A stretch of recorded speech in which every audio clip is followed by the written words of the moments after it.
সময়ে গৌড় এবং বঙ্গ এই দুটো জনপদের মধ্যে অন্যান্য জনপদগুলো বিলুপ্ত হয়ে যায়। জনপদ তো আর বিলুপ্ত হয় না, ওই নামগুলো বিলুপ্ত হয়। যেরকম বরেন্দ্র, সমতট, এই নামগুলো কিন্তু একটা সময় না থেকে আমরা দেখি যে গৌড় ও বঙ্গ জনপদটা যথারীতি বহাল ছিল। শশাঙ্ক, পাল ও সেন রাজারা বাংলার সমস্ত জনপদগুলোকে একসময় গৌড় নামে ঐক্যবদ্ধ করার চেষ্টা করেছিলেন, কিন্তু সে চেষ্টা সফল হয়নি। বঙ্গ নাম তখনও ছিল। আমরা যে বঙ্গ বলছি, বাংলা কিন্তু কোথা থেকে এসছে আজকে কিন্তু আমরা সেটা শিখছি। খেয়াল রাখতে হবে যে বাংলা শব্দটা কোত্থেকে আসলো, এই বেসিক জিনিসটা বলার জন্যই কিন্তু আজকের ক্লাসটা। এখন আর্য সভ্যতা সংস্কৃতির দিক থেকে বঙ্গকে ঘৃণিত ও অবজ্ঞার চোখে দেখা হতো। তাছাড়া সেন ও পাল রাজাদের কাছেও বঙ্গ নাম আদৃত ছিল না। অর্থাৎ বঙ্গ নামকে, হতেই পারে এক এক শাসক এক এক রকম তারা তাদের চিন্তা ভাবনা ছিল। অবশেষে পাঠান আমলে অর্থাৎ মুসলিম শাসন আমলে সমস্ত বাংলাদেশ, অর্থাৎ যতগুলো অঞ্চল আমরা বললাম এর আগে থেকে। আচ্ছা শরীফ, শরীফ ওপেন করো তো। আচ্ছা তোমরা যে স্যার। ও, যে যখন ক্লাসে একটা জায়গায় লিংক দেওয়া হয়, এই লিংকটা সব গ্রুপে তোমরা শেয়ার করো না? জি জি স্যার, সব স্যার। গ্রুপেই তো শেয়ার করা হয়। জি স্যার, আচ্ছা করে গুড। দেই। আচ্ছা গুড গুড গুড গুড। যারা ক্লাস করবে তারা শিখবে, এগুলো কিন্তু শেখার জিনিস। এই ক্লাস কিন্তু আর হবে না। আর এটা তো সহজ না, এই ধরনের বই খুবই কম আছে, এটাও বলে দিলাম। এটা সাহিত্য না যে পড়ে শোনাবেন মনের আনন্দে। তো সেই জন্য আমি বলেছিলাম এই সব ক্লাসে যেন শতভাগ উপস্থিত থাকে। আর অনলাইনে তো উপস্থিত হওয়া সহজ। দূর দূরান্ত থেকে কত টাকা দিয়ে ক্লাসে আসেন আপনারা, সেই তুলনায় তো বাসায় বসে ক্লাস করা সহজ না। জি স্যার। এটুকু এত বড় সুযোগ হাতছাড়া করাটা জি স্যার। তাদের জন্য, যখন ওই যে প্রশ্ন পড়বে তখন যেন কেউ না বলে যে স্যার এটা তো আমরা পড়ি নাই। গত দায়িত্ব ক্লাসে তো- 85 জনের মতো ছিল, বাট আজকে যে 65 জনের অ্যাটেন্ড করছে। আজকে তো গুরুত্বপূর্ণ ক্লাস, একে একে কিন্তু আমি আরো গুরুত্বপূর্ণ ক্লাস আসবে, এটা মনে রাখতে হবে। আজকে রাইট স্যার। যেরকম কোত্থেকে উৎপন্ন বাংলা আসছে সেগুলো আমরা আমরা আলোচনা করছি, তো ঠিক আছে। এখন স্যার। আর কথা বলে না, আর আর কথা বলবে না, আমি স্কোপ দেবো। স্যার, তাহলে পরীক্ষা অনলাইনে নেন। আর কথা বল, এই কে ফরিদ, কথা বলবে না। তাহলে পরে এখন পাঠান আমলে আমরা দেখি এই যে বিভিন্ন অঞ্চল ভিত্তিক নামগুলো আমরা বললাম, এই সবগুলোকে সুবা বাংলা নামে প্রথম এই বাংলাটা আসলো, পরিচিতি লাভ করলো। ইংরেজ আমলে বাংলা নাম পূর্ণতা, পরিচয় ও প্রতিষ্ঠা লাভ করেছে। অর্থাৎ সুবা বাংলা থেকেই কিন্তু বর্তমান যে আমরা বাংলা বলি সেটা এসছে। এটা একটু আপনাদের জানতে হবে। এই বাংলা হতে ইউরোপীয় গণরা বলতো কি, বেঙ্গালা বলতো। কারণ তারা তো, তাদের ভাষায় বাংলা শব্দ তো নেই, এটা উচ্চারণগত ব্যাপার। ও বেঙ্গল নামের উৎপত্তি, অর্থাৎ ওই যে সুবা বাংলা, সে তারপর থেকেই কিন্তু বাংলা নাম পূর্ণতার পরিচয় লাভ করেছে।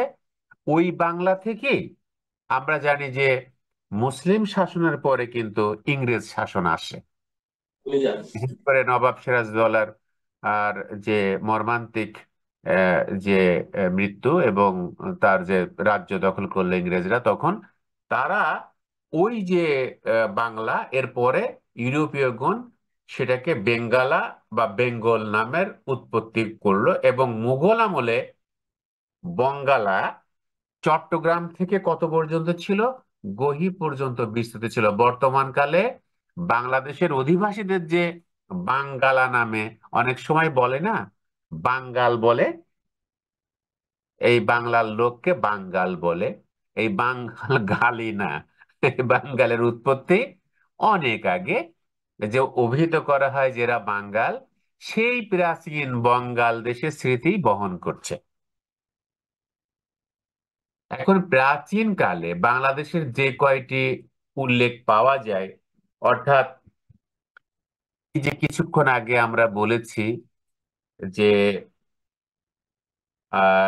রাঢ়, সূক্ষ্ম, বরেন্দ্র বা পুণ্ড্রবর্ধন, সমতট, বঙ্গ, কামরূপ। তে এই যে কামরূপটার বানানটা একটু মনে হয় ভুল আছে সামান্য, আমি একটু দেখে নিই। হ্যাঁ, তে এই যে এগুলো আসলে জাতি বা গোষ্ঠীর নাম, আসলে এক একটা গোষ্ঠী। একই বাংলা বিভিন্ন গোষ্ঠী ছিল, পৃথক পৃথক শাসক ছিল, কিন্তু পৃথক পৃথক শাসক ছিল, আলাদা আলাদা। এইরকম এই সমতটের বা বঙ্গের বরেন্দ্রর যে শাসক এরকম ছিল, রাঢ়ের শাসক, অর্থাৎ সম্পন্ন। এই পুরোটাকে কিন্তু মুসলিম আমলেই কিন্তু আমরা দেখি এক করা হয়েছিল। তো এই অর্থাৎ তার জাতির নাম থেকে দেশের নামকরণ খুবই সাধারণ নিয়ম। অর্থাৎ আমরা যদি বাঙালি জাতি হয়ে এখানে বাংলা ভাষাভাষী লোক বাস করে, সেখান থেকে বাংলাদেশ হওয়া এটা অস্বাভাবিক কিছু না। অর্থাৎ আমরা জানলাম সেখান থেকেই বাংলাদেশটা এইভাবে নামকরণ হয়েছে। কারণ প্রাচীন বাংলার জনপদ এবং তার অবস্থানটা আমরা একটু দেখে নিই। যে আমরা যে রাঢ় অঞ্চল বলি, এখানে আপনারা পাবেন এই যে বিভিন্ন এই জেলাগুলো কিন্তু পরিচিত, যে বীরভূম, বর্ধমান, পূর্ব বাঁকুড়া, কলকাতা, 24 পরগনা, এগুলো পুরো বাংলার কথা কিন্তু এখানে আছে, শুধুমাত্র বাংলাদেশ না। এগুলো পরে আপনারা একটু দেখে নেবেন।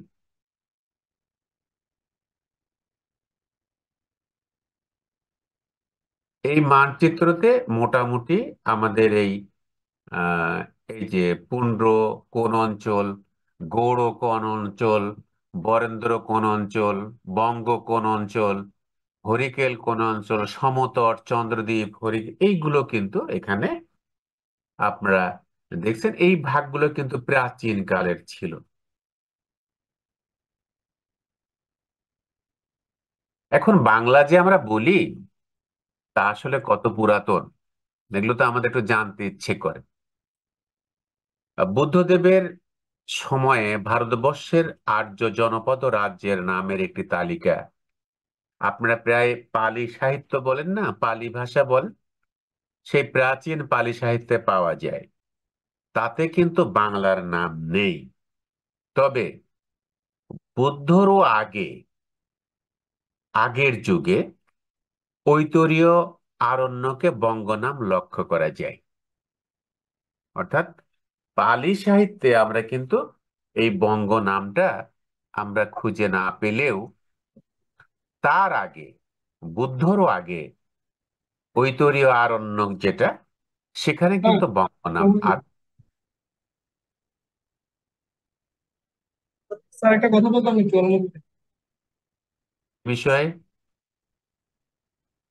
স্যার এই যে আমরা যে ইতিহাসটা পড়তেছি, যদি ইতিহাসটার সাথে সময়কালটা একটু মেনশন করে দিতেন আমাদের ধরতে একটু সুবিধা হতো, যে সন কত থেকে কত বা কত এই আমরা, সময়কাল এটা ছিল। এটা কি বলে, এটা ইতিহাস কোথায়? আরে বাবারে, আমাদের যতটুকু প্রয়োজন, আমরা যেরকম বাংলা নামের উৎপত্তি পড়লাম, কেমন, আমরা কিন্তু ভাষা নিয়ে পড়ছি। এটা এটা ইতিহাস ওইরকম ইতিহাস না। তারপর যদি সময়টা একটু মেনশন করে দিতেন একটু সুবিধা হতো, সময়কালটা আর কি। সময়কালটা সবকিছুই আছে, আমি এগুলো বলছি না, এর মধ্যেই আছে। আমি টেনে যাচ্ছি রে বাবা, তোমরা এই বই থেকে নোট করে নেবে, কোনো সমস্যা নেই, সময়কাল সবকিছুই আছে। আমি মাঝে মাঝে বলে যাচ্ছি, আর কিছুই না। এখন জি, স্যার। ঐতরীয় বৌদ্ধ, গৌতম বুদ্ধের যে সময়কাল, এটা তো আছেই, তাই না? সেই সময়কালের আগে ঐতরীয় আরণ্যকে কিন্তু পাওয়া যায়, সময়কালটা তোমরা পাবে, কোনো সমস্যা নাই।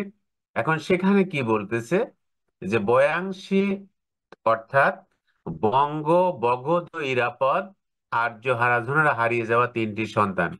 জাতির নামেই আমরা জানছি যে বাংলাদেশ বা বাংলা কোথা থেকে উৎপন্ন হয়েছে আমাদের সেটা প্রয়োজন। আমরা সেখানে অনুসন্ধান করছি কেমন। তো আমরা আজকে দেখছি যে বাংলা কোথা থেকে উৎপন্ন হয়েছে। বাংলা যে আমরা বলি, এই যে আমরা বাংলা ভাষা বলি, সেটার উৎপত্তিটা আমরা আজকে খুব ক্লিয়ার ভাবে হয়ে যাবে এই ক্লাস থেকে। এখন জাতির নামেই দেশের নাম হয়, বঙ্গদের নামেই বঙ্গদেশ। আগে যখন বঙ্গ ছিল তখন ছিল বঙ্গদেশ। বঙ্গ দিয়ে কখনো বোঝানো হয়েছে সমগ্র বঙ্গ বোঝানো হয়েছে, অর্থাৎ বাংলা ভাষায় যারা কথা বলতেন তাদেরকে বঙ্গ বোঝানো হতো। কখনো বা বঙ্গ বুঝেছে পূর্ববঙ্গকে, পূর্ববঙ্গ অর্থাৎ আমরা যে অঞ্চলের বাসিন্দা। পুন্ড্র সাম্রাজ্যের পতনের পর, পুন্ড্র তো ওখানে আছেই, আপনারা দেখেছেন, ষষ্ঠ শতাব্দীতে পশ্চিমবঙ্গে গৌড় নামে একটি স্বাধীন রাজ্যের উৎপত্তি হয়।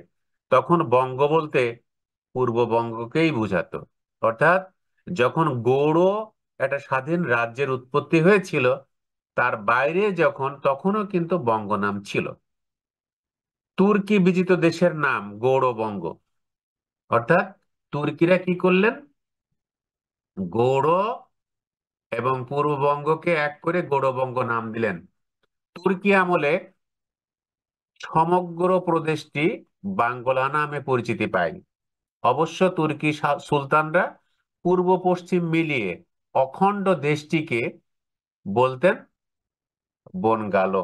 অর্থাৎ তারা তো ফরাসি ভাষায় রাজভাষা ছিল তখন। এটা ভাষাগত বিষয়, উচ্চারণগত বিষয়ের কারণে। অবশ্য এরপরে বঙ্গ যোগ অধিবাসী অর্থে আল প্রত্যয় যোগ, অর্থাৎ বঙ্গাল। এই যে কিছুক্ষণ আগে আমরা বঙ্গাল বললাম, ভাষার পরিবর্তন ধারা কিভাবে চলে, অব্যাহত গতিতে চলে। সময়ের সঙ্গে তাল মিলিয়ে সামাজিক প্রয়োজনে ভাষা পরিবর্তিত হয়। বর্তমান কালের বাংলা শব্দটি মূল বঙ্গ থেকে উৎপন্ন হয়েছে বলে প্রতীয়মান হয়। বুঝেছেন এবার?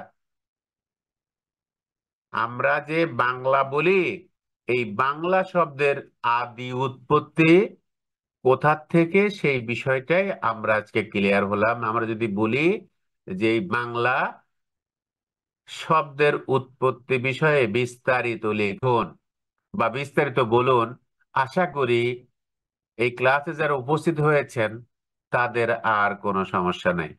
কোনো সমস্যা আছে নাকি? এখন প্রশ্ন করেন দেখি শুনি, কোথাও প্রবলেম আছে কিনা এতক্ষণ বললাম।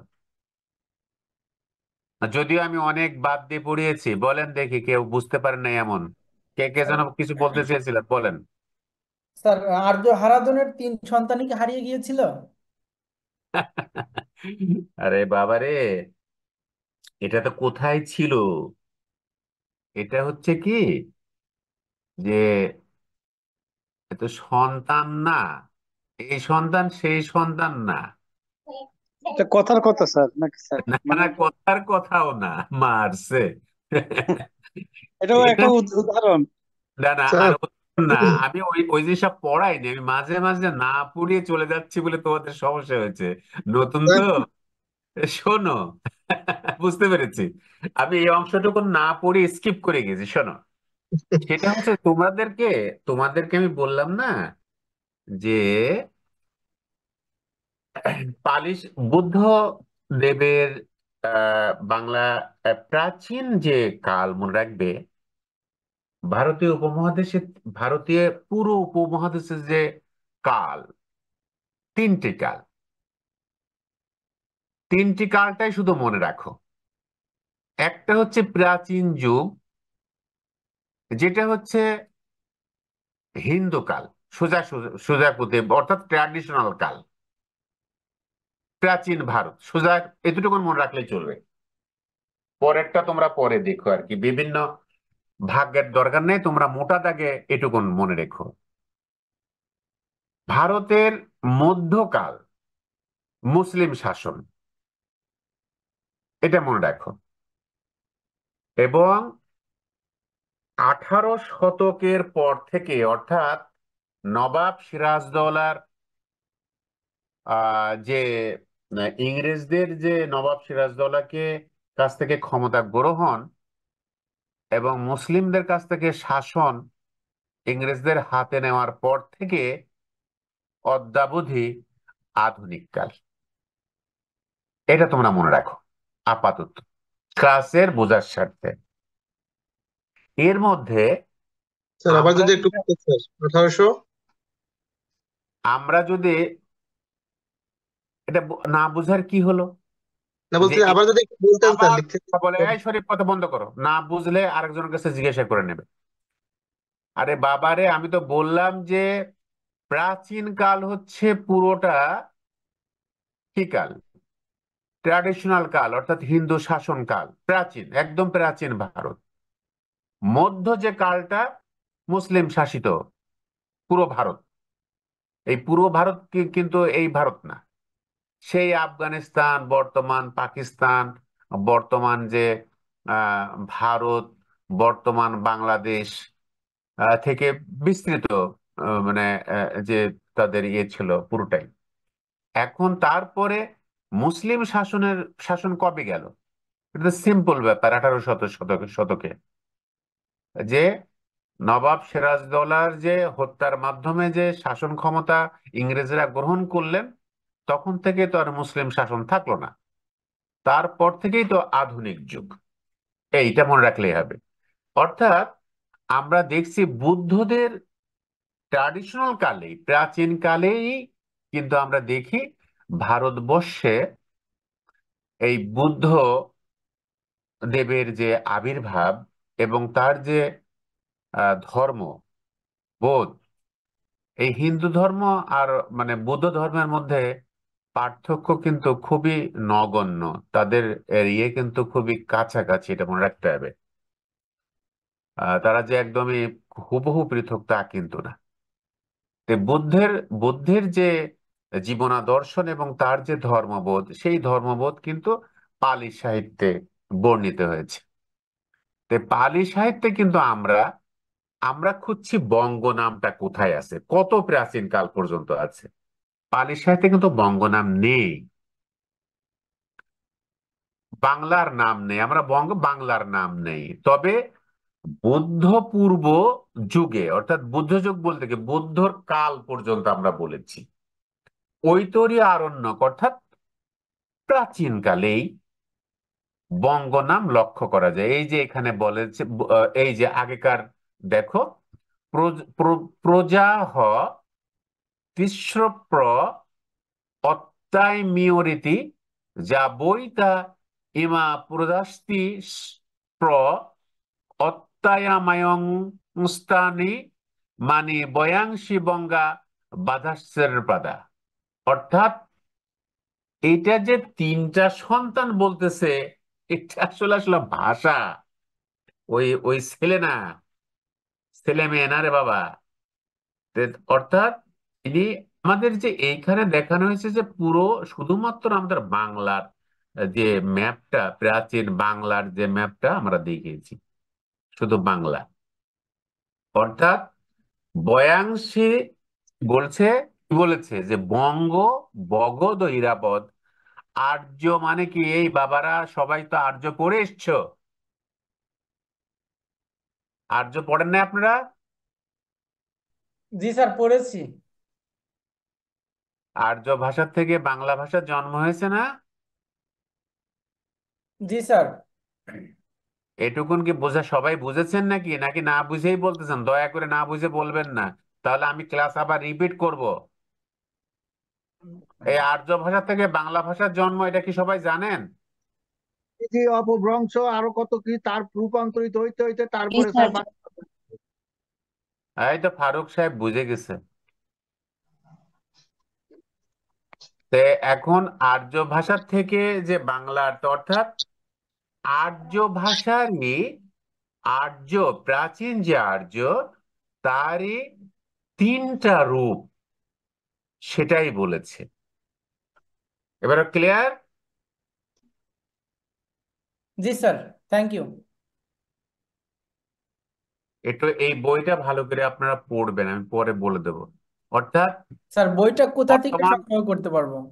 আরে বাবারে বলবো, বর্তমান কালের বাংলা শব্দটির মূল বঙ্গ থেকে উৎপন্ন হয়েছে, এটা তো ক্লিয়ার। আর বঙ্গ আজকের না, বহু কালের যুগের প্রাচীন কাল থেকে কিন্তু বঙ্গ শব্দটা আছে। বাঙালি জাতি বাংলা ভাষায় ভাব বিনিময় করে, সেজন্য বাঙালির ভাষার নাম বাংলা এবং দেশের নাম বাংলাদেশ। এই ফারুক, আপনি দয়া করে ইয়ে করেন তো ভাই, আপনি ওই যে একটু মিউট করেন।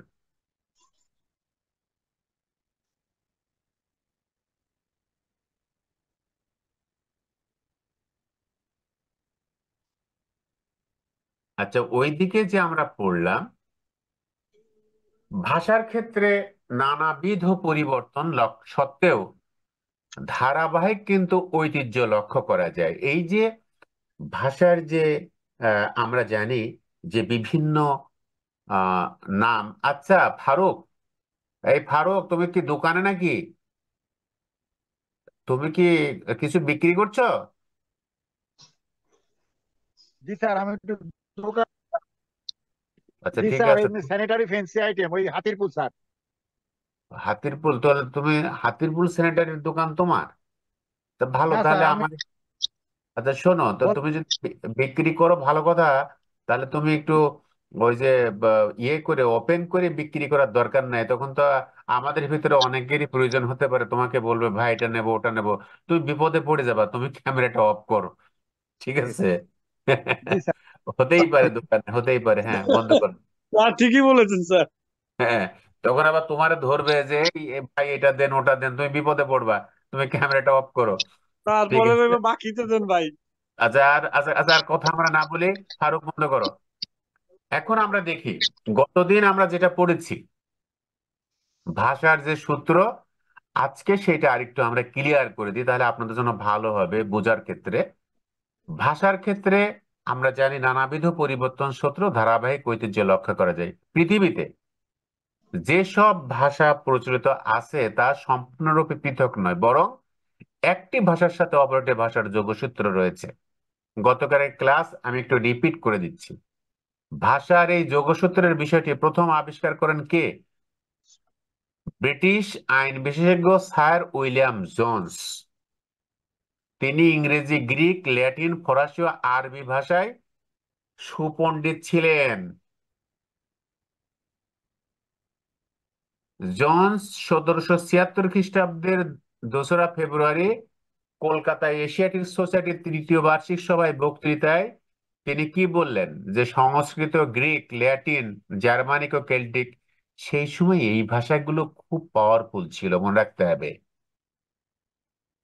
এই যে ভাষাগুলোর কথা বলা হচ্ছে, এই ভাষাগুলো সেকালে অসম্ভব পাওয়ারফুল ছিল।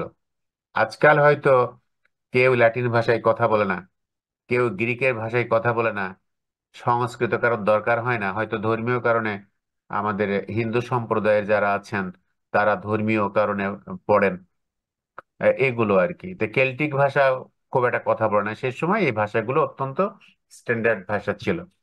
এই ভাষা সমূহের ভিতরে একটা বললেন যে এই ভাষাগুলো একটা উৎস থেকে, কমন অরিজিন থেকে উৎপন্ন হয়েছে। জোনসের এই ধারণাটি ফ্যামিলি অফ ল্যাঙ্গুয়েজেস, অর্থাৎ ভাষা পরিবার বা ভাষা গোষ্ঠী বা ভাষা বংশ নামে আধুনিক চিন্তাধারার জন্মদান করেছে। জোনসের বক্তৃতার পর তুলনামূলক ভাষাতাত্ত্বিকগণ পৃথিবীর ভাষাসমূহের গঠনগত প্রকার, ভাষার যে গঠন আছে না, ভাষার গঠন আছে, এই গঠন দিয়ে খেয়াল করলেন যে একাধিক মূল ভাষা থেকে ভাষাগুলোর সৃষ্টি হয়েছে। এ ভাষা পরিবার খুঁজে বের করার জন্য ভাষাতাত্ত্বিকগণ যে সূত্র আবিষ্কার করেন তা হলো একই স্তরের বিভিন্ন ভাষার মধ্যে গঠন প্রণালী, বাক সামগ্রিকগত এবং ব্যাকরণগত সাদৃশ্য যদি সুস্পষ্টভাবে পরিলক্ষিত হয়, তবে সেই ভাষাগুলোর মধ্যে মৌলিক সম্বন্ধ, অর্থাৎ বংশগত সম্বন্ধ থাকার সম্ভাবনা রয়েছে বলে মনে করতে হবে। অর্থাৎ আমরা জানছি কি, আমাদের যেরকম আমরা পৃথিবীতে আসছি কি, আমাদের আদি পুরুষ কি? আদম না? আদম হাওয়া না? এটা তো আমরা বিশ্বাস করি নাকি? আমরা যারা আস্তিক তারা তো এটুকুন তো মানি, সব ধর্মের লোকরাই মানে। জি তো স্যার। তার থেকেই পৃথিবীর সকল মানবকুল আল্লাহ রব্বুল আলামিন সৃষ্টি করেছেন না? করেছেন তো। তাহলে পরে তো পৃথিবীতে সকল মানুষের চেহারা, সকল মানুষের মধ্যে সম্পর্ক কি সুদৃঢ় আছে? নেই। আসলে মানুষ বিভিন্ন জায়গায়, সে খাবারের উদ্দেশ্যে হোক, বাণিজ্যিক উদ্দেশ্যে হোক, ভালোভাবে থাকার উদ্দেশ্যে হোক, মানুষ এখান থেকে ওখানে চলে যায়। মানুষ পাখির থেকেও দ্রুত যেতে পারে। কিন্তু আজকে চিন্তা করুন যে আপনাদেরই কোনো সন্তান যদি সে আমেরিকাতে লেখাপড়া করতে যায় বা চাকরি বাকরির জন্য, আমাদের অনেক ভাইরা আছে না বিদেশে, তারা কিন্তু ভাষা না শিখেও সেখানে যায়। তারা কিন্তু চমৎকার ভাষা শিখে যায়, শিখে সেখানে, তাই না? অর্থাৎ ভাষা হচ্ছে একদম, যে যে এলাকায় থাকবেন তিনি সেই এলাকার ভাষা রপ্ত করেন। এটা আল্লাহ পাকের অশেষ রহমত যে সেই এলাকার ভাষায় গিয়ে আমাদের দেশে অনেকে যারা বিদেশে গিয়ে কাজ কাম করছেন, আমাদের দেশের সম্পদ তারা, তারা যে রেমিটেন্স পাঠায়, তারা কিন্তু এই ভাষাগুলো শিখছেন, তারা অনেক ভালো করছেন। তো এটা প্রকৃতিগত, অর্থাৎ এই ফ্যামিলি অফ ল্যাঙ্গুয়েজেস এর বিষয়টা আমাদেরকে গতদিন আমরা এটা পড়িয়েছিলাম মনে হয়, আজকে একটু রিপিট করলাম অনেকে। তা ভাষা পরিবার সম্পর্কে আর আমরা পড়লাম না মোটামুটি। আমরা ভাষা পরিবারটা আপনারা এখান থেকে নোট করে নেবেন। আচ্ছা, আমরা একটা বিষয় আমরা একটু পড়বো। এই কতক্ষণ হলো class time? Sir sir 46 minute 46 চলে। মিনিট। 46 মিনিট। তাহলে আমাদের সময় আছে, তাই না? জি আচ্ছা, স্যার। জি স্যার। আমাদের যে বাংলা ভাষা যে আন্তর্জাতিক মাতৃভাষা দিবস যে হলো, এটা কি আপনারা আমাদের পড়ার দরকার আছে? বলেন তো, প্রয়োজন আছে? আপনারা সব জানেন নাকি দরকার নাই? জি স্যার, দরকার আছে তো স্যার। স্যার এটা পড়া আছে, আবার পড়লেই হয়ে যাবে ইনশাল্লাহ। সংক্ষেপে জাস্ট একটু আলোচনা করলে স্যার।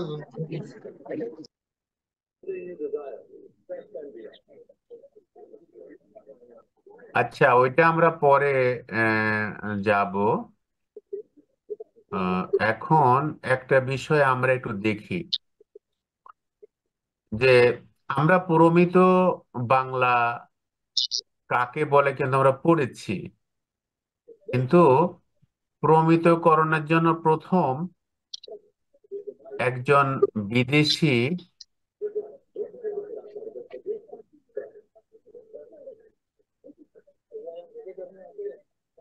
লিখেছিলেন, তার মতামতটা আমরা একটু দেখবো। এরপর আমরা বাংলা বানান শিখবো। বাংলা বানান, বাংলা একাডেমির বানানটা খুব ভালো মতো এটা আমরা জানবো। এরপরে আমরা আহ চিঠিপত্র থেকে শুরু করে যা যা আপনাদের, আচ্ছা কোন কোন বিষয়গুলো আপনাদের জানার দরকার আমাকে একটু বলেন তো দেখি, যে স্যার এই বিষয়টা আপনি আলোচনা করেন, আমি সেটাই আপনাদেরকে আলোচনা করব। কোন বিষয় বলেন তো? স্যার প্রমিত বাংলা বানানের রীতি যদি একটু আলোচনা করতেন ভালো হতো আর কি। অবশ্যই করা হবে, ওটা তো করবই। তো ওটা করব, আর একটু হঠাৎ করে করব, কিন্তু আপনাদের ক্লাসের উপস্থিতি দেখে আমার তো আর পড়াতে ইচ্ছে করছে না।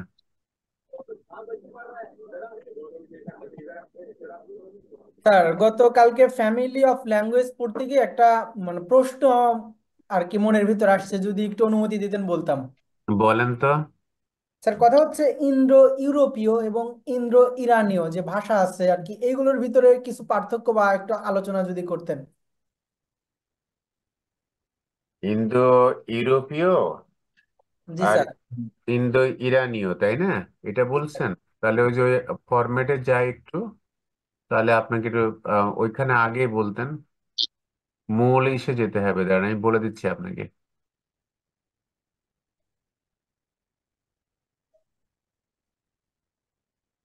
সেটা হলো, আমি মুখেই বলি আপনাকে, মানে যে ওখানে না গেলেও হবে। দাঁড়ান, আপনি এই আমরা এটা ছোট জায়গায় থাকি কেমন। এখানে মূল বিষয়গুলো আপনি ইরানিক বলছেন তো, ইরানি নাকি? জি স্যার। আচ্ছা,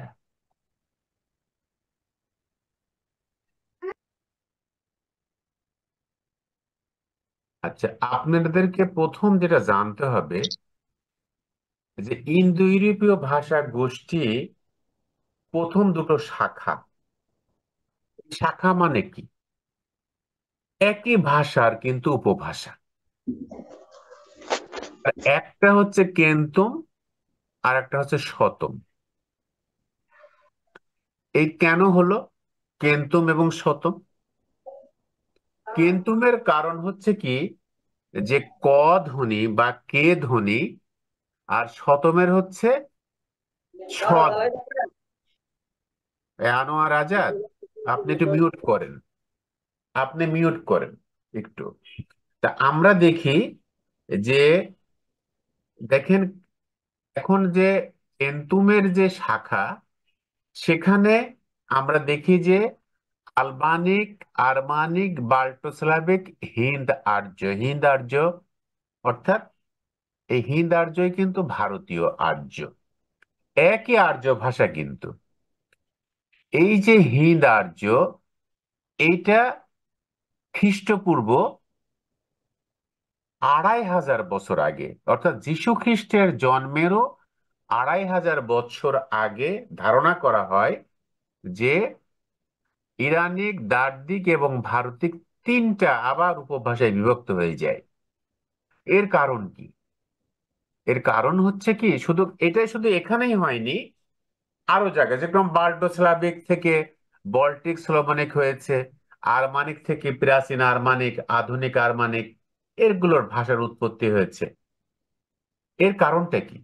এর কারণ হচ্ছে যে মূল যারা ইন্দো আর্য যারা আর কি, মনে করা হয় যে তারা বর্তমান কাস্পিয়ান সাগর, যেটা এই যে রাশিয়ার যে কাস্পিয়ান সাগর, এই অঞ্চলের যে উপত্যকায়, সেখানে তারা বাস করতেন। তো বাস করার ফলে তারা গোষ্ঠী, আগেকার দিনে, সেকালে তো আর কৃষিকাজ এভাবে হয়নি আসলে। আমরা বর্তমানকালের যে কৃষিকাজ আমরা করি, তাই না? তো মানুষ বাড়ার পরে তারা স্থান ত্যাগ করেছিল। সেই স্থান ত্যাগ করলে একটা গোষ্ঠী চলে যায় ইরানের দিকে, আর একটা গোষ্ঠী আসে ভারতের দিকে। তারা কিন্তু একই ভাষাভাষী, কোনো, তাদের মধ্যে কোনো পার্থক্য ছিল না। এই যে হিন্দ আর্য, ইরানিক, দার্দিক এবং ভারতিক যে তিনটে শাখা, এর মধ্যে কিন্তু কোনো পার্থক্য নেই। তার মধ্যে দেখো, ইরানিক থেকে এই যে আমরা দেখি যে আবেস্তিক, প্রাচীন পার্সিক, ওই যে ফার্সি যেটা আমরা বলি, তারপরে পহলবি, তারপরে ফার্সি, বলুচি, পশতো, কুর্দিস্তানি ইত্যাদি আরো অনেক ভাষার কিন্তু জন্ম হয়েছে। ঠিক একইভাবে দ্রাবিড় থেকেও আমরা দেখি বেশ কিছু ভাষার জন্ম হয়েছে। দ্রাবিড়ের মধ্যে কিন্তু কাশ্মীরও পড়ে। আবার ভারতের থেকেও অনেক ভাষার জন্ম হয়েছে। এর কারণটা হলো কি, একই ভাষা গোষ্ঠীর লোক দুটো দলে বিভক্ত হয়ে যায়। এই দুটো দলে বিভক্ত হওয়ার ফলে কি হয়, আপনারা যদি নিজেরাই মনে করুন যে আপনি বাংলাদেশে না থেকে আপনি দীর্ঘদিন অন্য ভাষাভাষী অঞ্চলে বাস করছেন, তাই না? শ্রীলঙ্কাতেই মনে করুন, বা অন্য কোনো দেশে বাস করছেন, তখন কিন্তু আপনি বর্তমানকালে যেভাবে বাংলা বলছেন, সেভাবে কিন্তু ধীরে ধীরে ধীরে ধীরে আপনার ভাষাটা হারিয়ে যায়। ওই অঞ্চলের এমনি ভাষা কিন্তু চেঞ্জ হয়। এই চেঞ্জেস এর পরে একটা সময় আসবে যখন মূল ভাষায় কিন্তু পৃথক হয়ে যায়। এটা মনে রাখতে হবে আমাদেরকে। কেমন? প্রশ্নের উত্তর পেয়েছেন নাকি? জি স্যার। ক্লিয়ার হয়েছে? জি। আর কোনো প্রশ্ন থাকলে করেন, ভাষা সম্পর্কে যত কিছু শিখে নেন। এরপরে আর আসসালামু পারবেন না। আলাইকুম স্যার। জি বলেন। স্যার আমার একটা প্রশ্ন ছিল। বলেন তো। স্যার আমাদের যে বাংলা ভাষাটা এটা কি আসলে বিভিন্ন ভাষার সংমিশ্রণে উৎপত্তি স্যার? বিভিন্ন ভাষার সংমিশ্রণ বলতে কি, বিভিন্ন ভাষার সংমিশ্রণে কোনো ভাষার তার উৎপত্তি হয় না। ভাষার উৎপত্তিটা অরিজিন থেকেই হয়। আপনি যে যেভাবে পড়িয়েছি এটা আগে ভালো করে পড়েন, তারপরে বুঝবেন। বিভিন্ন ভাষার এজন্য সংমিশ্রণ মনে হলো কোনোদিন কিছু বিদেশি ভাষা আমার বাংলাদেশে মানে আমরা কি হয়ে বাংলায় কথা বলার সময় কিছু বিদেশি ভাষা যেমন চা, চিনি এগুলি তো স্যার হ্যাঁ, চায়না এ ভাষা। কথা আলাদা জিনিস, আলাদা জিনিস, বোঝেন নাই। ওটা যখন শব্দ পড়াবো তাহলে পরে আপনাদেরকে বাংলা ভাষার জি স্যার। শব্দ শব্দটা পড়াতে হবে। আনোয়ার আজাদ প্রশ্ন করলেন নাকি কে করলেন? জি স্যার, জি স্যার। আচ্ছা, আমাকে আমাকে একটা আপনাদের বাংলা শব্দের উৎপত্তি এইটা একটা ক্লাস নিতে হবে, তাহলেই ক্লিয়ার হয়ে যাবে। হ্যাঁ অবশ্যই স্যার, অবশ্যই। এটা নিয়ে নেব। তাহলে আমাদের ডিটেলস আর ক্লিয়ার হবে স্যার। হ্যাঁ, এটা তো পড়লেন, এটা পড়ে যান তারপরে। আচ্ছা, আজকে জি স্যার। আমরা পরিমিত ভাষা পড়ে জন বিমসের একটা প্রস্তাব পড়ব।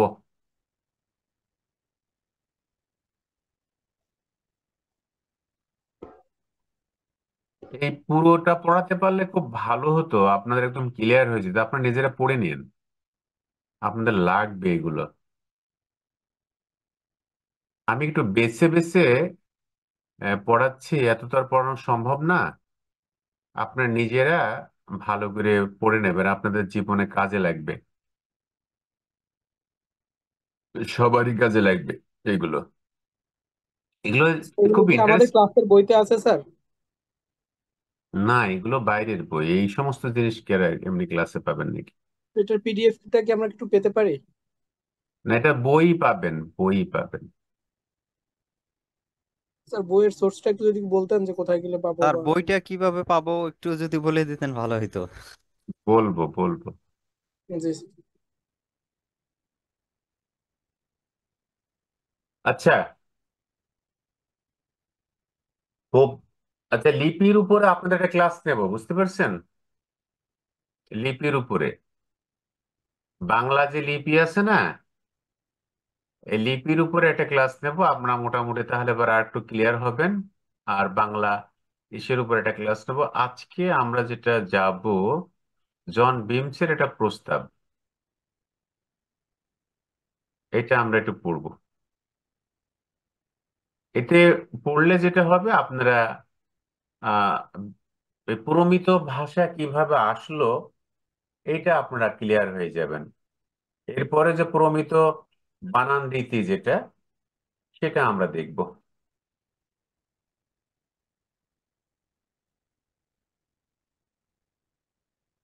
কতক্ষণ হলো ক্লাসের? Sir 58 minute sir. 58 হয়ে গেছে। স্যার স্যার বলেন। স্যার এই প্রমিত বাংলা যেটা স্যার পড়াতে চাচ্ছেন সেটা আমাদের নেক্সট ক্লাসে নিলে ভালো হয় না? কারণ আজকে যা পড়ালেন স্যার এগুলো তো হজম করার একটা ব্যাপার আছে স্যার। শুধুমাত্র আপনারা, তা ঠিক, ওদের ক্লাসও শেষ, তাহলে পরে সামনের দিনে আহ আপনারা মনে করবেন যে জন বিমসের প্রস্তাবটা আমরা নিয়ে আলোচনা করব, এটা লিখে রাখেন। আর ক্লাসে আজকে উপস্থিত খুব কম। স্যার আমাদের আহ স্যার শুনছেন স্যার? হ্যাঁ হ্যাঁ, বলেন। স্যার আমাদের বাংলা ডিপার্টমেন্টেও স্যার মানে ক্লাসে উপস্থিতি খুব কম হয় স্যার, যেমন 17 জন 18 জন। অনলাইনে স্যার এরকমই 18 থেকে 19 জন করেই স্যার আমরা অনলাইনেও প্লাস আচ্ছা ফিজিক্যাল ক্লাস পাই আচ্ছা, স্যার। অসুবিধা নাই। এটা ওরা ভালো করবে না তো, যারা ক্লাস করছেন ওরা বুঝতে। আচ্ছা, অনেকেই জানে নাকি যে ক্লাস সবাই হচ্ছে? আপনারা তো ভর্তি হয়েছেন অনেক, আমি দেখলাম তো প্রত্যেকটা সাবজেক্টে আপনারা 60-এর কাছাকাছি তো ভর্তি হয়েছেন, আমাদের কাছে যে তালিকা আছে। তাহলে পরে যদি 50 জন করেও ভোট থাকে না আপনারা, তবু তো 250 জন হয়। কিন্তু ঘটনা হচ্ছে যে যারা ঠিক মতো ক্লাস করবেন না তারাই বিপদে পড়বেন, কিছু তো করার নাই। আমরা তো আর কিছু করতে পারবো না। আমরা তো ক্লাস করছি, সব টিচার তো ক্লাস নিচ্ছে। ঠিক আছে, তাহলে এবার আজকে এই পর্যন্তই। স্যার এই শুক্রবার স্যার কি এই যে ক্লাস বইটা হবে? কোথায় পাবো স্যার, বইটার যদি একটু বলতেন তাহলে আমরা একটু দেখে আচ্ছা, রাখতে পারতাম আপনি আমি বলার তো আগে। আমি আপনার তো কথাগুলো বলেছি। ধরতে পারতাম। আরে বাবারে, আমি তো বলেছি, আমি বলে দেবো কোথায় পাবেন, নো প্রবলেম। তো শুভরাত্রি, আপনারা সবাই ভালো থাকুন। আর আপনিও ভালো থাকেন। আসসালামু আলাইকুম স্যার। আচ্ছা।